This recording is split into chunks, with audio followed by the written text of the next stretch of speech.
کہ وہ شخص جو ساری دنیا کے ٹاپک پہ بات کر رہا ہے. آج کے میرے گیسٹ ماہر امراض ویدا و جگر، شاید ہی کوئی ایسی فیلڈ ہو جس کو انہوں نے چھوڑا ہو. بھائی یہ بن سنور کر اپنی بیوی کو بنا سنوار کر اپنی بیوی کو گھروں کی عورتیں نچوا رہے ہیں. کہاں کا دین، کہاں کا بلے شاہ، کہاں کی بانو. جب بیوی کو میک اپ کرا کے دنیا میں دکھاوا کرو گے تو قرآن کی نسبت سے پڑھ لو پردے والی آیات کہ یہ حرام عمل ہے. تو میں ڈاکٹر عفان سے کہوں گا صرف عورت کا معنی پڑھ.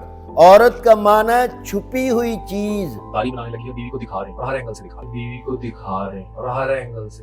نظروں کو گناہ کی دعوت دے رہے ہو، پوری دنیا میں لے جا کر بیوی کی خوبصورتی کو دکھا کر اور پوری دنیا کی برائیاں بیان کر رہے ہو. اپنی برائی کا پتہ ہی نہیں. تم بھی منافق ہو، فاسق ہو، فاجر ہو. واضح اللہ کے قرآن کا اختلاف بھی کر رہے ہو، سر بازار کر رہے ہو، شرعام کر رہے ہو. تیرا کیا ہوگا بھائی؟ اور مادیت پرست کی بات کرتے ہو.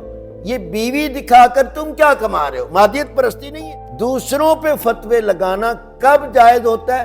قرآن کریم کہہ رہا ہے لما تقولون ما لا تفعلون. اے لوگو وہ بات مت کرو جس پر تم عمل نہیں کر سکتے. اپنے کلمے کی فکر نہیں ہے جس بندے کو، وہ کیا دنیا کا موٹیویشنل بن سکتا ہے؟ لا الہ الا اللہ محمد رسول اللہ، الا اللہ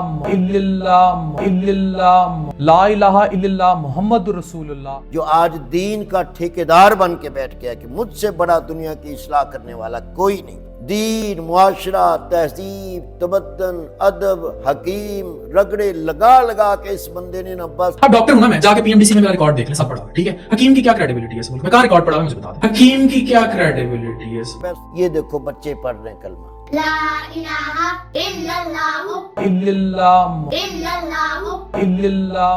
یہ کلمہ اتنے بچوں کو پڑھایا جا رہا ہے. کہاں کی یونیورسٹیاں، کہاں کی ڈگریاں، کہاں کے جناب فارمولے لگ گئے. لیور اسپیشلسٹ، میدا اسپیشلسٹ. دیکھیں جی، میرے پاس پاکستان کی سب سے بڑی میدے جگر کی اسپیشلائزیشن کی ڈگری ہے، FCPS گیسٹرونٹرولوجی. یہ سنیں، صلی اللہ علیہ وسلم. صلی اللہ علیہ وسلم. صلی اللہ علیہ وسلم نہیں پڑھنا آتا فان؟ تمہیں دین کی زبر زیر نہیں جانتے ہو. دکھاوے کا دینداری میں اور بڑی عاجزی انکساری میں صدقے کرتا ہوں، میں خیرات کرتا ہوں. میں تو اسے سائنس میں جاہل کہتا آ رہا ہوں، یہ تو دین میں بھی جاہل ہے. ہاں اتنا کہوں گا، اگر یہ ویڈیو تم لوگوں کو حق لگ رہی ہے اور یہ درست ہے، اسے آگ کی طرح پھیلاؤ تاکہ مرنے سے پہلے ڈاکٹر عفان اور اس جیسے لاکھوں لوگ کم از کم یہ ویڈیو دیکھ کر اپنا کلمہ ٹھیک کر لیں، چاہے پسے پشت کر. اور اس ویڈیو کو دیکھنے کے بعد شاید بہت سارے لوگوں کے ایمان ایک دفعہ تر و تازہ ہو جائیں.